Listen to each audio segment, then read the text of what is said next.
All right, this video is about, should be a quick one. My phone's at 17%, so I'm gonna try to make this quick. Multiple chemical sensitivity. A lot of people are suffering through this. A lot of people have gone through the rabbit holes and been told that you will never be cured from this. It's chronic and you're stuck with it for life. All bullshit. I went down those rabbit holes. I got the labels, and I had the beliefs that I was never gonna be back to normal and have a normal life again. Just let me tell you that you follow all these steps, I guarantee you 1000% you will recover. You'll have your life back. It's your nervous system that needs to be regulated and recalibrated. Your limbic system needs to be recalibrated. You got to bring your baseline back down, because you've been in a survival fight or flight state for too long and it's become chronic. And when that happens, the brain sends symptoms and sensitivities and you become very sensitive.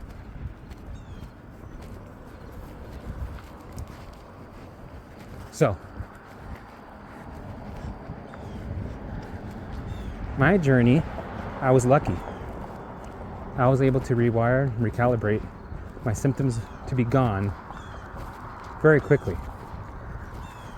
Some people have dealt with this for years. It's close by. So what happened with me is I noticed that I was reacting to all kinds of smells. I was also having really sensitive smell. Like I could smell, like it seemed like my sense of smell was times 1,000. It became very strong. I could smell something that was on the other side of the house, even small traces of it. It's like my limbic system went to overdrive to really protect me by scanning and seeking out. So it boosted my sense of smell, right? And that's just to protect you, keep you alive. There's a reason for that. It's doing its job. When you're in a fight or flight state, you'll become sensitive to everything. Everything's a trigger, like I was, right? And it's not because the brain is trying to attack you. It's because the brain's trying to protect you by sounding off alarms on anything and everything, just in case, to keep you alive. It's better off to send an alarm just in case and over-exaggerate it to keep you alive than to have no alarms at all, and then you take the chances of you being killed by a bear in the forest, or a tiger that's behind you, or a tribe that's next village over, right? So it's been trained to protect you over thousands of years. This is your security system, right? But nowadays, when we put all these loads on and we stay in a fight or flight state for too long, the brain hardwires it in and it becomes your new program. So it throws alarms everywhere. Alarm, alarm, alarm. And then you have the sensitivities come in, which is an alarm. So all of a sudden you are sensitive to all kinds of smells, all kinds of fabrics. You can't touch them, you can't smell them, you can't be near them, you can't even look at them. They trigger you. And you can have all kinds of crazy symptoms. My blood pressure went up and down like crazy. Skin issues, skin rashes, tachycardia, heart rate was at 120, wouldn't come down, panic attacks, anxiety attacks, trouble breathing, it was hard to breathe. I felt like I was in a war zone with all the 65 different symptoms that I had. Also affected my bowels, affected everything. And I couldn't go anywhere. I could smell everything. When before, when your limbic system is at a normal state, you don't notice things. You're like, hey, whatever. Do you smell that? Yeah. And then your brain fine tunes that smell, brings it to you, and you're aware of it.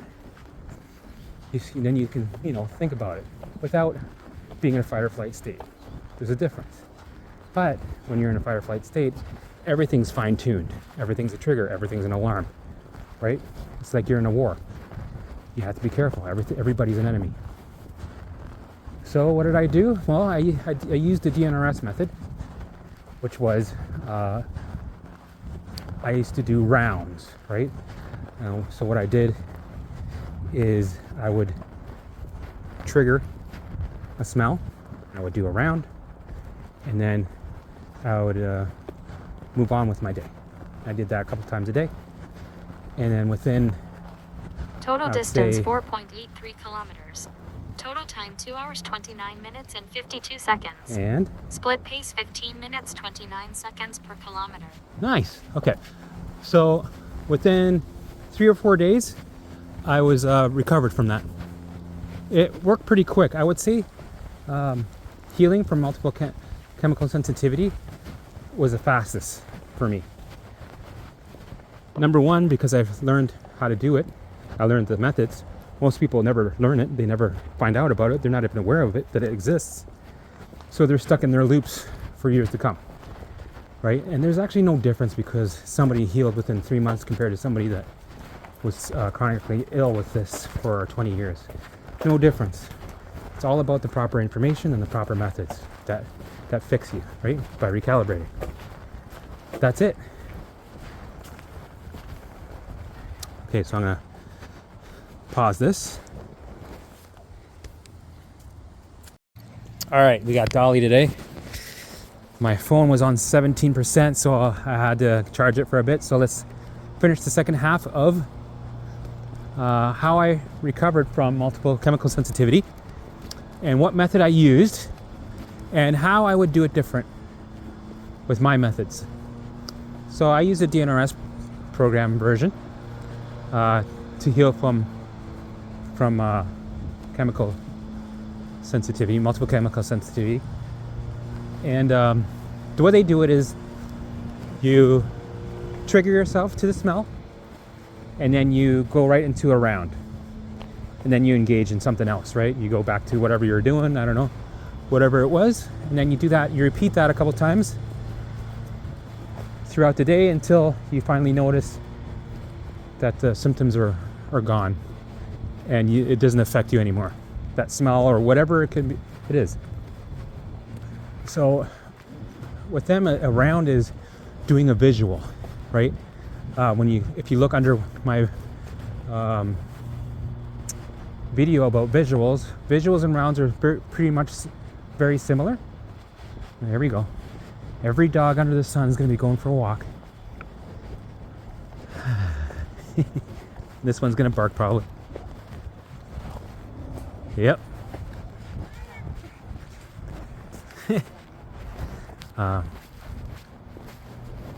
So with DNRS, what they like to do is, if you're triggering yourself, you give yourself a stress response, then you got to go into a round. So then you got to think about a past memory, and then let's say you're at a restaurant and you're triggered by a smell, because a lot of this training happens by accident, right? So, and then a lot of training also happens because we decide to do it. Let's say at 1 o'clock today we're going to train on the smell, right? And then you trigger yourself, and then pretty straightforward, right? And then you get the symptoms, it sucks, blah blah, and then you move on with your day dealing with the symptoms. But let's say if you're in a restaurant, right, and you go, I'm just going to excuse myself, and you go to the restaurant, and then you got to go into a round, right? That's the DNRS way. But for me, I find that if you're going to go, if you're in a restaurant, you get triggered, and you excuse yourself, you go into the washroom, it turns into a big event, because you got to get into the flow of the round, of the visual. First of all, you got to think of a visual while you're stressing out. You're in fight or flight, right? You're in the middle of having these symptoms. You're in a war zone because you were just triggered. And then you got to get your head straight somehow by resisting. And when you resist, things get worse, right? And with DNRS, they always say, just distract and try to be in the present moment. So their methods are more about distraction and resisting, which makes things even worse.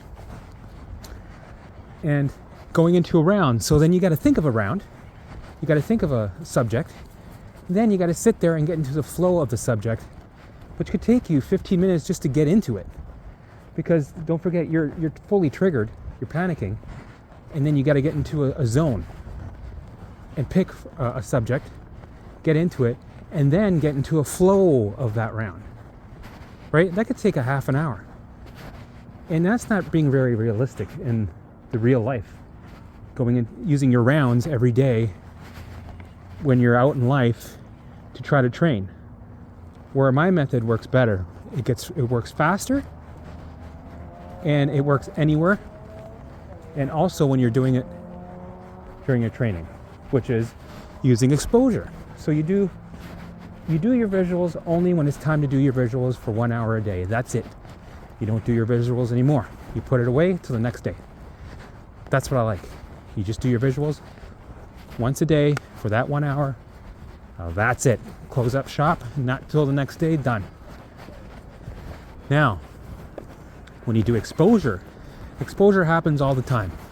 When you do it on purpose, when you're training, and Dolly, come here. And when you're living life fully, you will be exposed to triggers that happen all the time, wherever you go. When you're living life fully, when you're going to a restaurant, when you're hanging out with friends, when you're at home, you're gonna have exposure happen. Shit's gonna happen, and you're gonna feel like shit.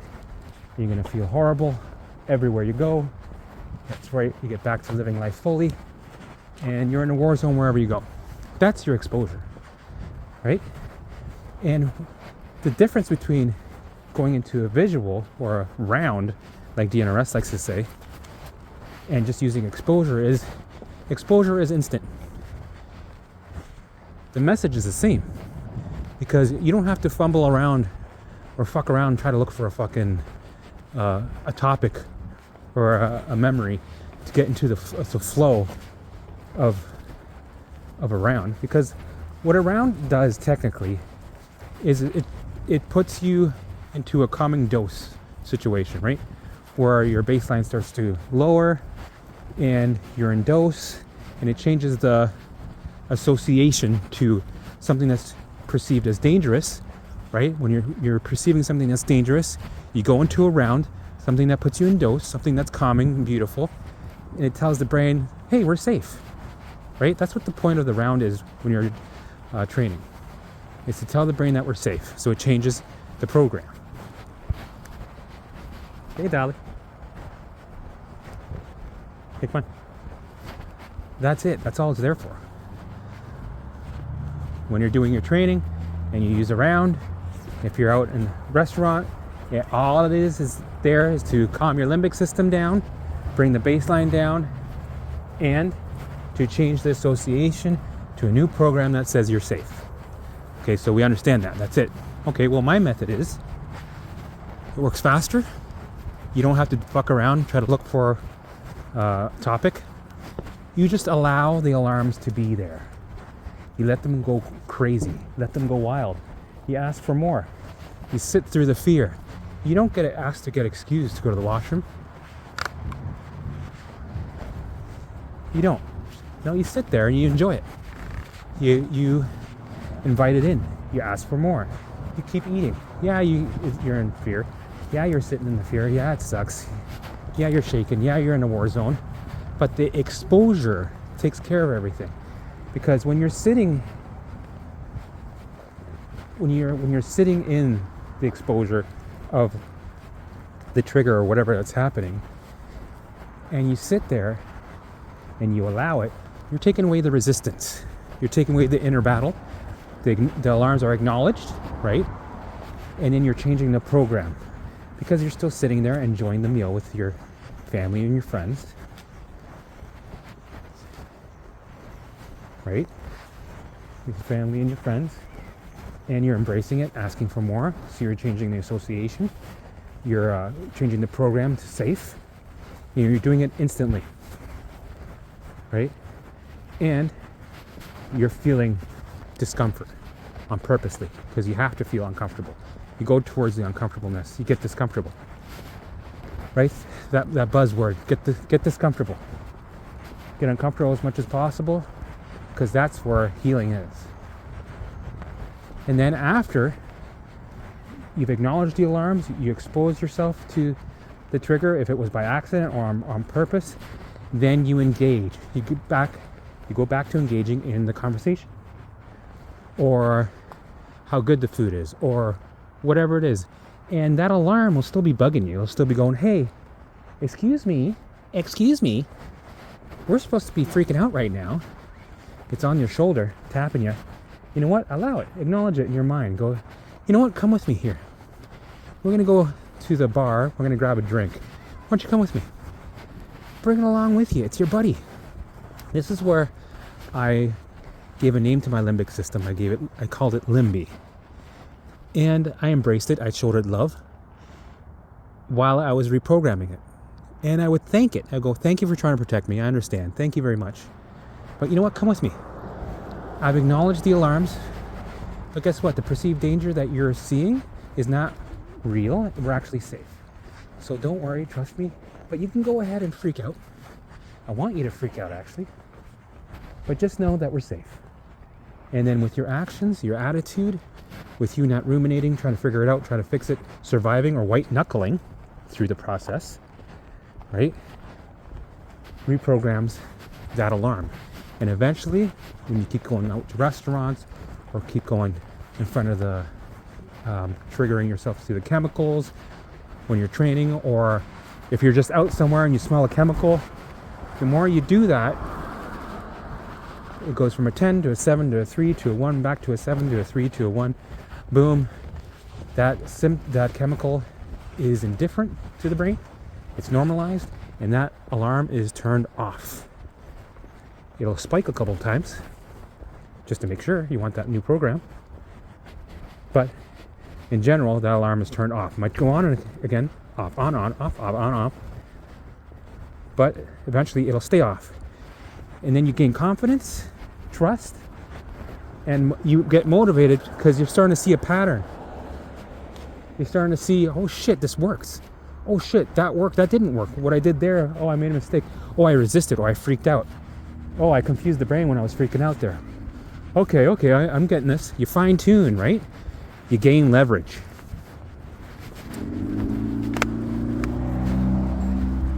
So you're gaining leverage, right? And then you do that with the next symptom, the next chronic symptom that you're trying to get rid of, right? And you move on, you keep the same, you use the same tactics for everything else. Come on, Dolly.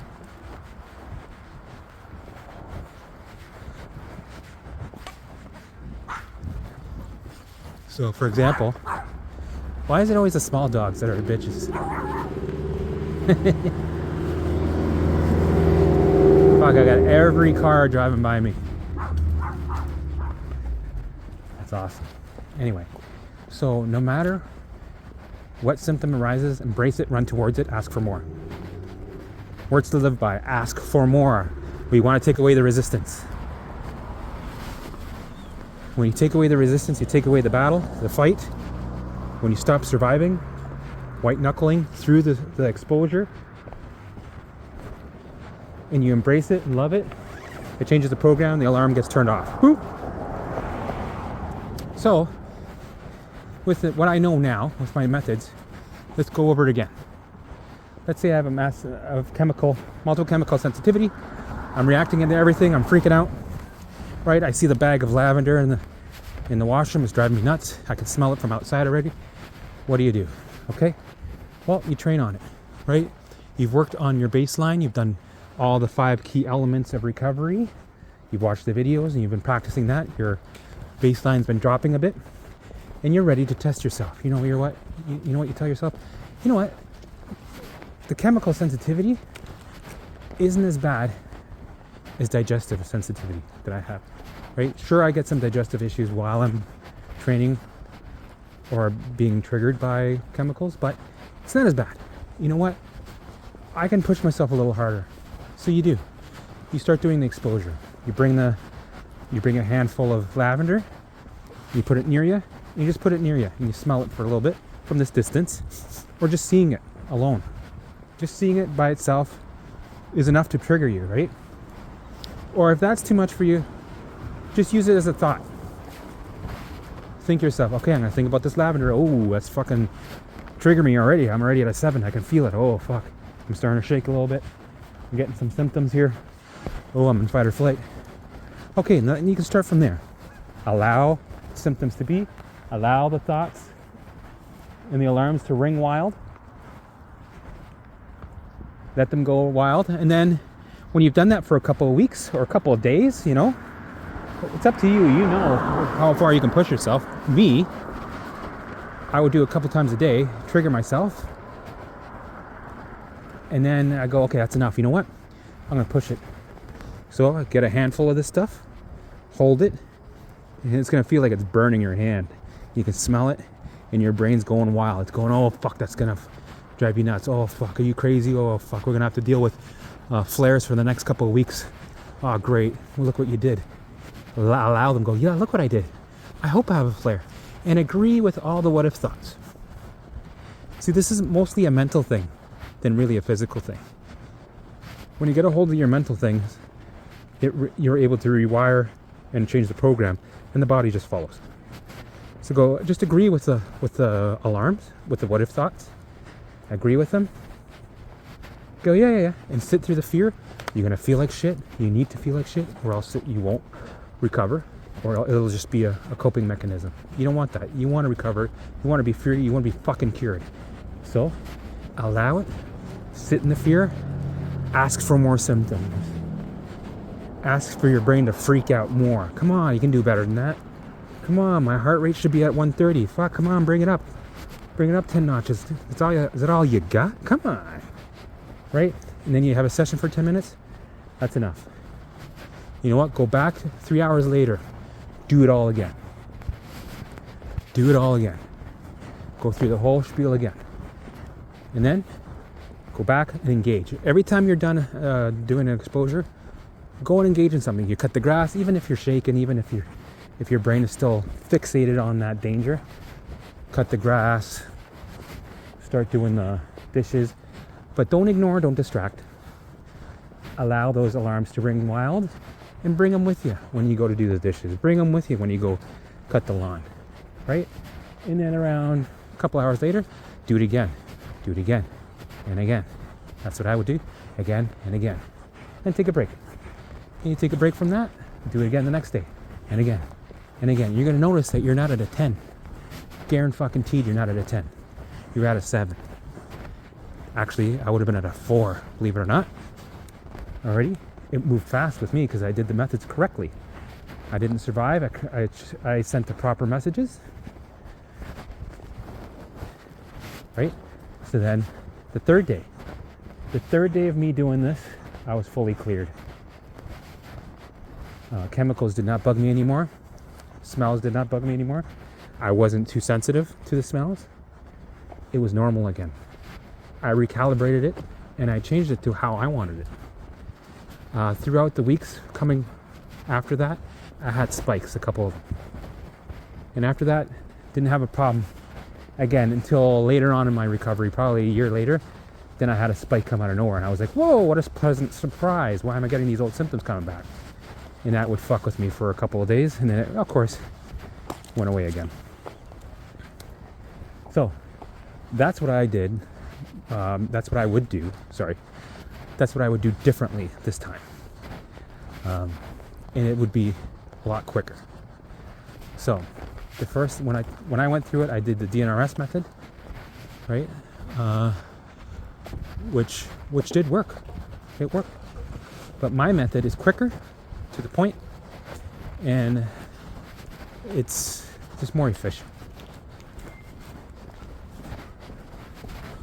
Right? So, here's some golden nuggets for you for how to heal multiple chemical sensitivity. If you have any questions, let me know on the bottom and I will answer them with another video.